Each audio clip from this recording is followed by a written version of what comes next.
يا مساء الفل عليكم. تابعين مسلسل إليفي الحلقة 400 بقت الحلقة اللي فاتت زي ما وعدتكم. هنا حلقتنا اللي هي كانت أرزو بقى بتتكلم مع بتفتكر لما كانت بتتكلم مع نجدت، وان هي اللي قالت له على موضوع جونجا ان هي بتكذب عليك اصلا ومفيش بيبي ولا حاجة. تلك الفتاة زائفة، يعني حتى الطفل الذي ستلده زائف، دي بتضحك عليك وفتح عينيك كويس. فبيقول لها ماذا قلت؟ قالت له كما سمعت، لا يوجد طفل زي ما بقولك كده. انها تقوم بخداعك، لقد قامت باحضار امرأة حامل عشان تاخد طفلها وتديهولك انت. قال لها ارزو هذا يكفي، دعاك من هذه السخافات. قالت له حسنا. قال لها حسنا اذا اذهب وتأكد. قالت له اذهب لترى زوجتك العزيزة ان كانت حامل ولا لا.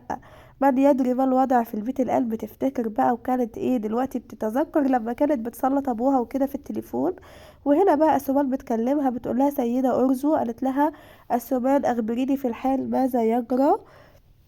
قالت لها هل ترى جورجيا ولا لسه؟ قالت لها كلا لم يحصل. قالت لها وكيف هذا؟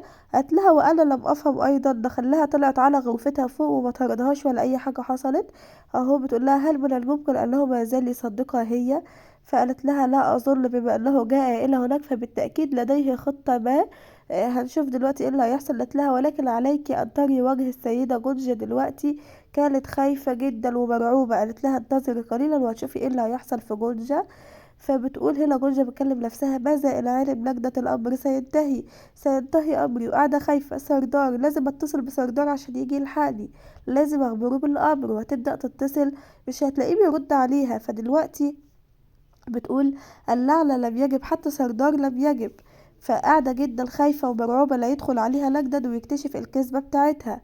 هنا بقى الشرطي بيحقق مع سليم وبيقول له على اللي حصل، ايه اللي حصل وكده وقت الحادثة، واحكي لنا بالتفاصيل علشان نقدر ان احنا نتعرف على المجرم ده ونقبض عليه وكده. فبيبدأ بقى يقول لهم اللي حصل.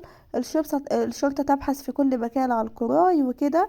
هنا بقى نجدة دخل على جورجيا وهي في غرفتها بيقول لها بقى بالي مشغولا عليك يا عزيزتي، هل أنت بخير الآن؟ قالت له أجل أنا بخير. هي مرعوبة. فقال لها ماذا حصل؟ لماذا هربتي للوراء؟ جاي يلبس يعني ابنه كده على بطنها فرجعت لورا. قالت له كلا أنا لم أهرب. فبيقول لها أردت أن أداعب ابني قليلا. فحط إيده تاني على بطنها لنرى هل يقوم بالركل ولا لأ، يعني بيتحرك ولا لأ يا ترى. قالت له لا، لا يوجد أي حركة. بيقول لها ليه؟ هل هناك أي مشكلة؟ تعالي دلوقتي نروح للدكتور. قالت له لا، شكله كده نايم. قال لها طب تعالي نشوفه كده هو نايم حقا ولا لأ. هنا بقى خلاص واخدين سليم ومروحين بيه البيت زي ما احنا شايفين. رجعنا بقى لجورجيا تاني. فهنا خلاص كان شد منها البتاع اللي هي لابساها وقعد يصرخ عليها ويقول لها هل قلت بانك خفتي؟ هي بتقول انا خفت انا فقدت الطفل وخفت ان انا اقول لك لا تتعصب عليا، خفت منك كتير. فقعد يزعق لها انا كنت واثق بيكي، هذه اكبر خيانة في حياتي. وقعد اللي هو يزعق لها ويهزقها علشان هي خدعته وقالت له اللي فيه طفل في بطنها، ولكن للاسف هو مفيش اي طفل اصلا في بطنها.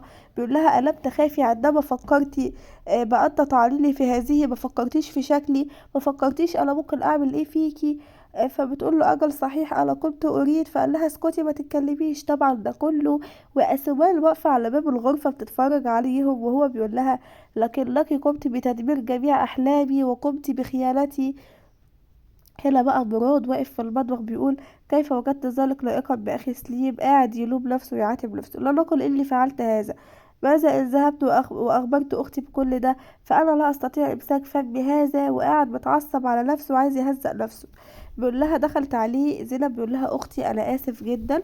قالت له ماذا حصل يا مراد؟ قال لها أنا السبب في اللي أنا قلتهولك المرة اللي فاتت، وطلعنا إن احنا ظالمين أخي سليم وهو كان في خطر كبير واحنا كنا بنفكر فيه بطريقة بشعة جدا.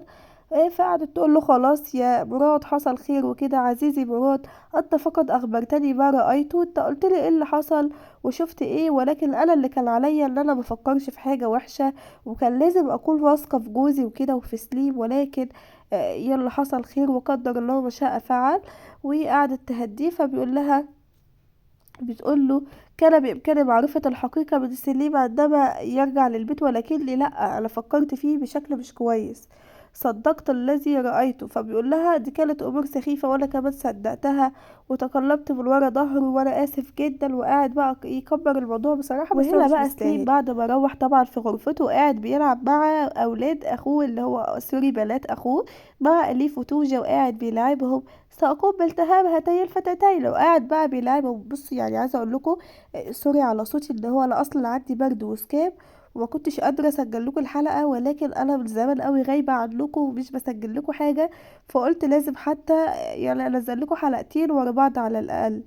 هنا بقى توجا وإليف كانوا عمالين يلعبوا مع عمهم، وملك واقفة تضحك عليهم. وبقى السيدة عليا حست كده ان هو تعبان شوية، فبتقول لهم يا فتيات اذهبوا الى غرفكم علشان عمكم تعبان وكده.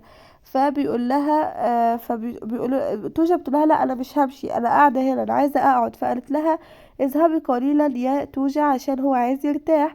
قالت لها لا هذا لا يجوز يا ابنتي، خرج من المستشفى وعليه ان هو لازم يرتاح.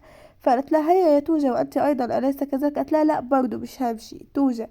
فبدأ سليم يكلمها بالراحة ويقول لها أميرتي ألم تكوني تريدين هذا كثيرا، ولقد أصريت على والدك كثيرا حتى قبل والآن، هل ستتركينا؟ مش وقعد بقى بيكلمها بطريقة تانية علشان تحب ان هي تسمع كلامه كده. قالت له اتفقنا. قال لها هيا اذا اذهبي. فخرجت هي وإليف واقتنعت بكلام سليم وكده. وبنرجع هنا برضو لمراد وزينب وهم قاعدين بيلوموا بعض، لكن للأسف بتخلص الحلقة دي على كده.